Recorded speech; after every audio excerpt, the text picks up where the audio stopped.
السلام علیکم ورحمۃ اللہ وبرکاتہ۔ آج ہم نے آیت نمبر 109 سے اپنے سبق کا آغاز کرنا ہے۔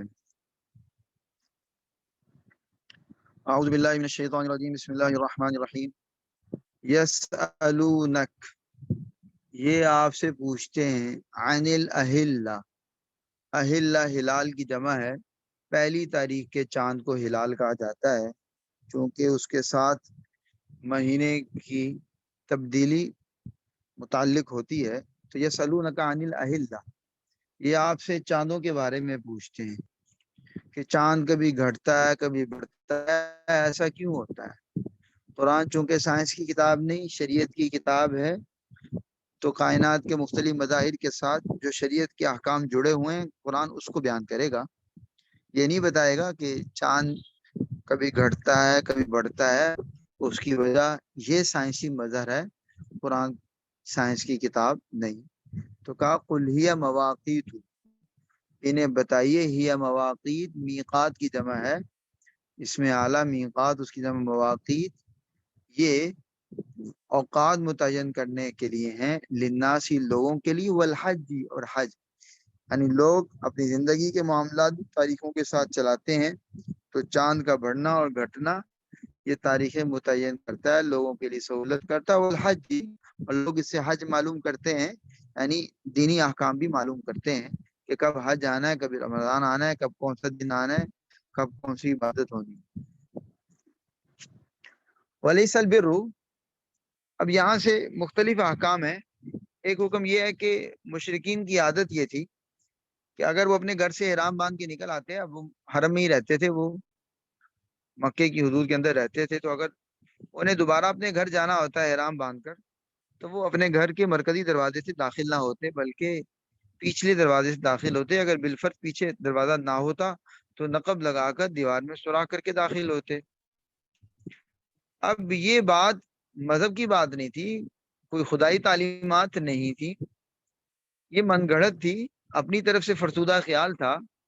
تو اللہ تعالیٰ نے اس ایک چھوٹی سی مثال کو بیان کر کے انسانوں کو باخبر کیا کہ انسان کوئی بھی طریقہ اپنی طرف سے اختیار کر لیتا ہے، کوئی رسم کوئی رواج بنا لیتا ہے، پھر اس کی پابندی شروع کر دیتا ہے، تو اس سے کوئی مذہبیت میں فائدہ نہیں ہوتا اس کو، نہ اس پر جزا اور سزا کا فلسفہ ہوتا ہے۔ مذہب وہی لگا بندہ ہوتا ہے جو قرآن اور سنت میں آ رہا ہوتا ہے، جو اللہ اور اس کے رسول کی طرف سے آ رہا ہوتا ہے۔ باقی ساری رسومات ہوتی ہیں، اور رسومات انسان کے لیے پریشانیاں تو پیدا کرتی ہیں، آسانیاں، سہولتیں، جزا سزا کا فلسفہ ان پر منحصر نہیں ہوتا۔ ولیس البر، نیکی یہ نہیں، بیان البیوتا، کہ تم آؤ اپنے گھروں میں، من ظہور، یا ان کی پشت سے، ولیکن البر، لیکن نیکی تو یہ ہے، من اتقا، جو رب کی نافرمانی سے بچا، یعنی رب نے جن کاموں کے کرنے نہ کرنے کا حکم دیا ہے ان کی اتباع کرے، نیکی اس کا نام ہے۔ نیکی کی تعریف کی من اتقا، کہ نیکی نام ہے اللہ کے دیے ہوئے احکام کے مطابق زندگی کاٹنے۔ وہ اتبوتا، اپنے گھروں میں، ابوابیہ، ان کے دروازوں سے، مرکزی دروازوں سے آؤ، واتقوا اللہ، اور اللہ کی نافرمانی سے بچتے رہو، لعلکم تفلحون، تاکہ تم کامیاب ہو جو دنیا میں بھی اور آخرت میں بھی۔ اب یہ مدنی صورت ہے، جہاد کے احکام آ چکے ہیں۔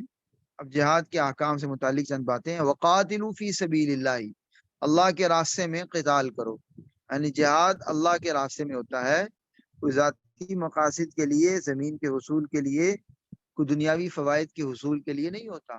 فی سبیل اللہ، اللہ کے راستے میں ہوتا ہے، اللہ کی رضا کے لیے ہوتا ہے، اللہ کے کلمے کی سربلندی کے لیے۔ الذین، ان لوگوں سے، یقاتلونکم، جو تم سے جنگ کرتے ہیں، ولا تعتدوا، اور حد سے تجاوز نہ کرو، جو تمہارے ساتھ جنگ کرنے نکلا کرو، اگر وہ امن کی بات کرے تم بھی امن کی بات کرو، اور اس کے درختوں کو، بوڑھوں کو، عورتوں کو، بچوں کو، گھروں کو جلاؤ مت، آگ مت لگاؤ درختوں کو، فصلوں کو مت جلاؤ۔ ولا تعتدوا، یعنی سارے احکام جہاد کے، لا تعتدوا، حد سے تجاوز نہ کرو۔ ان اللہ، بے شک اللہ، لا یحب، پسند نہیں کرتا، المعتدین، حد سے تجاوز کرنے والوں کو۔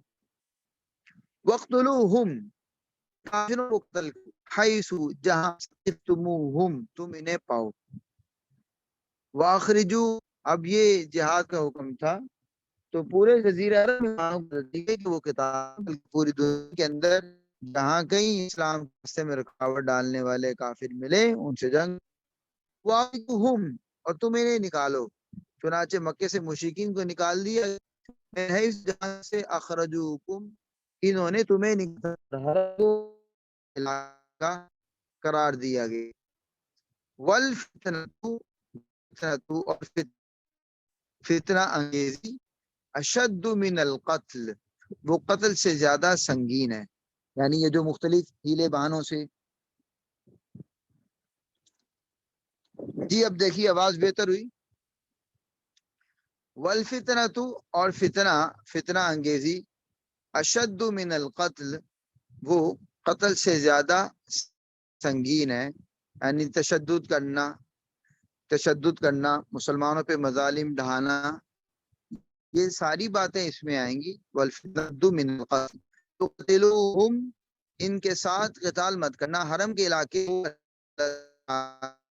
نے قتلوہم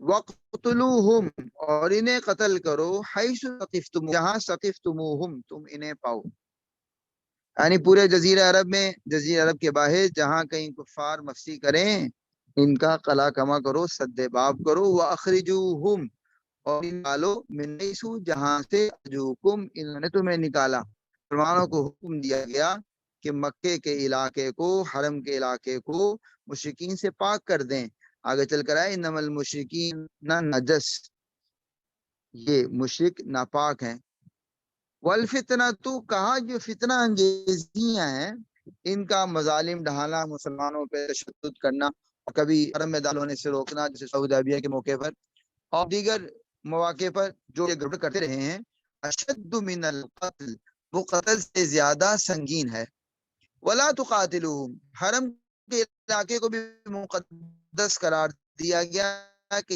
یہاں پر جنگ نہیں کی جا سکتی، ولا تقاتلوہم ان کے ساتھ قتال مت کرو عند المسجد الحرام مسجد حرام کے پاس یعنی حدود حرم میں، حتی ان کے ساتھ جنگ کرو، حتی یہاں تک کہ لا تکونا نہ رہے فتنۃ فتنہ، ویکون الدین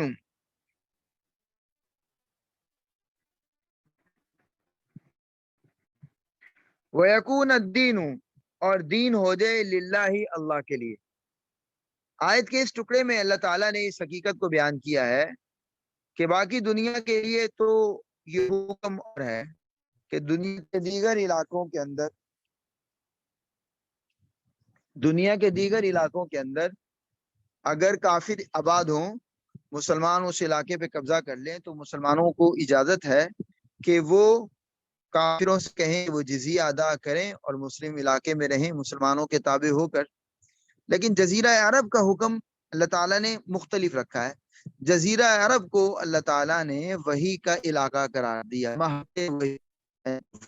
جگہ جہاں وحی اتری ہے، اس جگہ کو دنیا کے باقی علاقوں کی نسبت زیادہ احترام اور تقدس دیا گیا، اس لیے جزیرہ عرب میں مشرکین کفار کو رہنے کی اجازت نہیں، وہ وہاں پر ذمہ بن کر جزیہ دیتے ہوئے بھی نہیں رہ سکتے بلکہ انہیں باہر جا کر رہنا ہے، جزیرہ عرب میں دو ہی آپشن ہے، یا تو جنگ کے لیے تیار ہوں یا وہاں پر مسلمان ہو کر رہیں، تو یہ یہاں پر یہ بات کہی جا رہی ہے وقاتلوہم ان کے ساتھ جنگ کرو حتی لا تکون فتنہ یہاں تک کہ فتنہ نہ رہے، یعنی یہ جو کافروں کے مذاہب ہیں یہ ختم ہو جائیں جزیرہ عرب میں، ویکون الدین للہ اور دین اللہ کے لیے ہو جائے پورے جزیرہ عرب میں، اللہ کے دین کی سربلندی ہو، فَإِنِ انْتَهَوْا پس اگر وہ بعد آ جائیں جنگ نہ کریں، فَلَا عُدْوَانَ تو کوئی تشدد زیادتی نہیں ہوگی، اللہ مگر علی الظالمین ظالم جہاں پر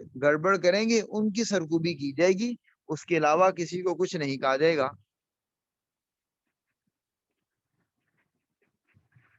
اس آیت کا حکم آج کے زمانے میں بھی ہے.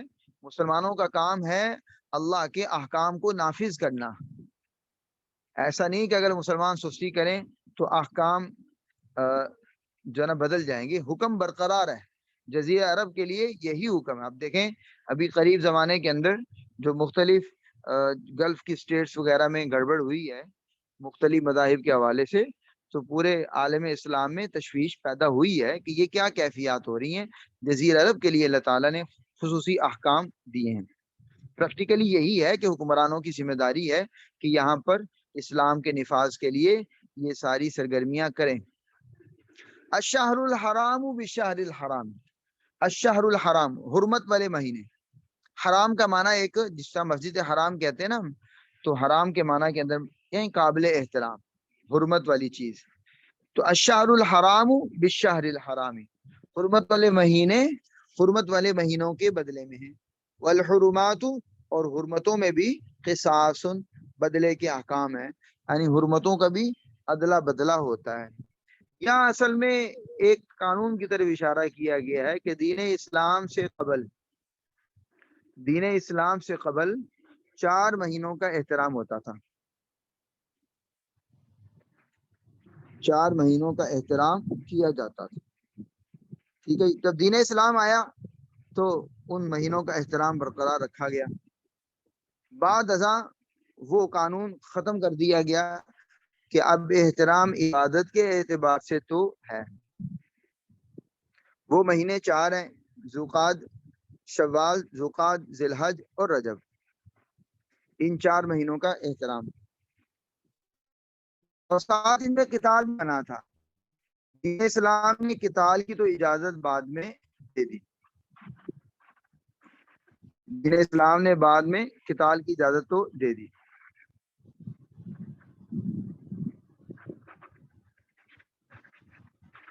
البتہ جو ان کا احترام تھا اس معنی میں کہ عبادت کے اندر زیادہ کوشش کی جائے، وہ برقرار ہے.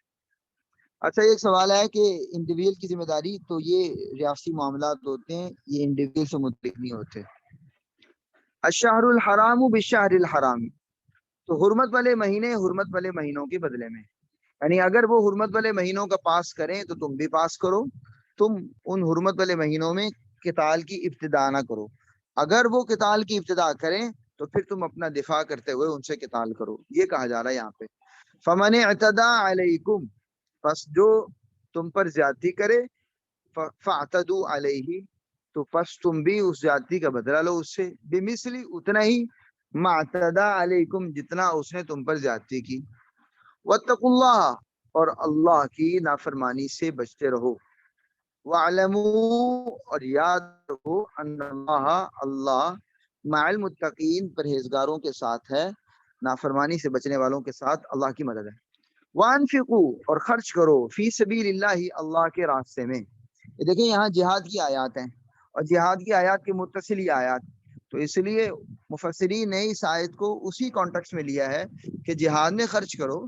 جہاد چونکہ انفرادی کام نہیں ہوتا، اجتماعی کام ہوتا ہے، اور اجتماعی کام کے لیے پیسے کی ضرورت اس اعتبار سے ہوتی ہے کہ سب کو اجتماعی طور پر اس میں فنڈ ریز کر کے، اس میں خرچ کر کے اس کام کو سر انجام دینا ہوتا ہے. تو اجتماعی کام کے اندر سب کی ذمہ داری ہوتی ہے، اس لیے کہا وانفقوا فی سبیل اللہ، اللہ کے راستے میں خرچ کرو. آیت کا جو اگلا حصہ ہے اسے ہم یہاں پر بنیادی طور پر آیت ہی چھوڑیں گے، اور اسے ہٹا کر بھی لیا جا سکتا کا معنی. پہلے ترجمہ دیکھیے: لا تلقوا، مت ڈالو، بیدیکم، اپنے ہاتھوں، الی التہلکۃ، ہلاکت میں، یعنی اپنے آپ کو اپنے ہاتھوں ہلاکت میں مت ڈالو. اب اس کو کانٹیکس کے ساتھ ملا تو اس کا معنی یہ ہے کہ دیکھو، اگر تم جہاد میں خرچ نہیں کرو گے، اجتماعی فنڈ میں پیسے نہیں ڈالو گے، اور جس کے نتیجے میں جہاد نہیں ہو سکے گا، تمہاری جو مسلم جماعت ہے، مسلمانوں کی مجاہدین کی جماعت ہے، وہ کمزور پڑے گی. جب کافر کے سامنے وہ کمزور پڑیں گے، کافر غالب ہوگا، تو تم جب وہ ہلاکت آئے گی تو اس ہلاکت کا دائرہ تمہارے تک ہوگا. تو